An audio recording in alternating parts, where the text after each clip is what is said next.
entre a teoria e a prática. Se eu tenho só teoria, eu não sei fazer, não consigo trabalhar. Se eu tenho só prática, eu sou um prático, eu não sei resolver os problemas.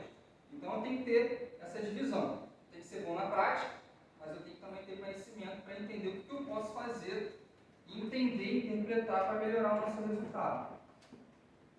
Então, antes da gente começar, algo que eu vejo que é muito importante é entender o mercado, o agronegócio do cavalo. Então, a pergunta que eu faço para vocês: como anda esse mercado e qual que é o papel do profissional da reprodução nesse cenário? Vocês fazem ideia de quanto o mercado de cavalo ejeta para a economia do país? Não. Chuta alto, pode chutar. Milhões? 10 bilhões. Quanto? 10 bilhões. 10 bilhões? Já começou bem, é mais. 50 milhões. Então, a grande parte das nossas atividades são com biotécnicas reprodutivas. Tá? Clínica reprodutiva, acontece. Aquela égua, aquele garanhão pode apresentar um problema. Pode sofrer um trauma, um acidente, um processo inflamatório. Né? Não sei se vocês já ouviram falar de endometrite, piometrite. A gente vai ter que tratar. Então, a clínica anda com a biotécnica. Hoje o mercado mudou. Nós trabalhamos com animais mais velhos, animais de mais de 13 anos, na maioria das vezes. Porque a seleção do cavalo é diferente do bovino. A seleção não é reprodutiva.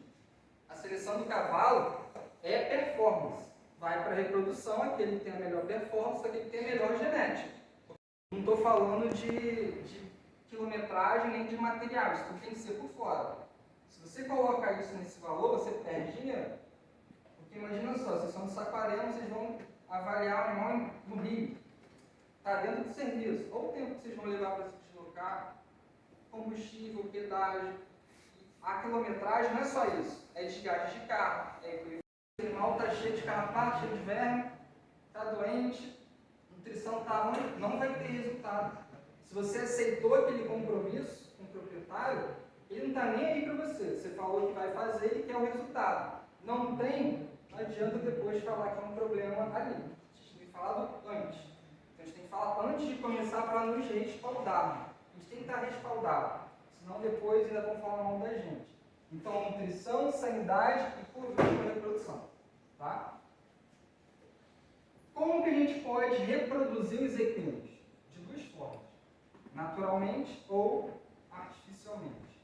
Quando eu falo de reprodução natural, eu falo de monta natural, já vou falar para vocês, e de monta dirigida.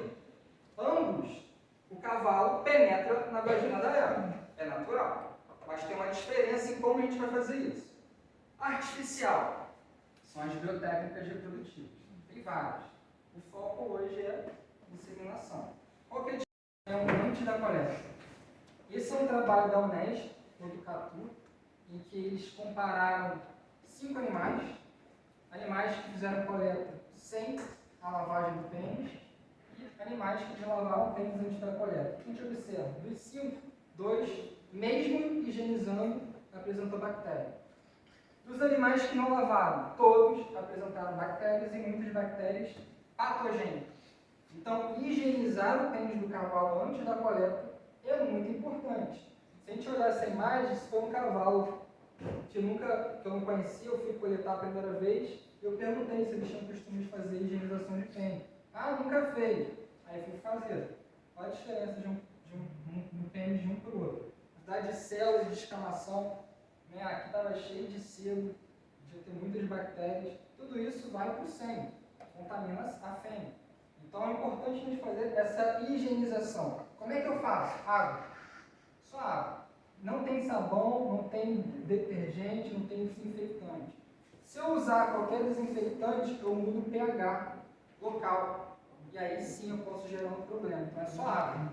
A água pode ser fria, tem animal que sente, ou você pode entrar com uma água morna. Aí é melhor para o animal ter menos sensibilidade. Então, o cavalo tem que se aproximar da égua, cheirar a égua, para ele ter estímulo, ele ter excitação. Isso é parte normal da reprodução. Então, uma vez que aquele cavalo ele teve o estímulo, aí sim ele vai ter ereção e aí sim ele vai montar a égua. Só depois disso que a gente vai coletar esse sêmen.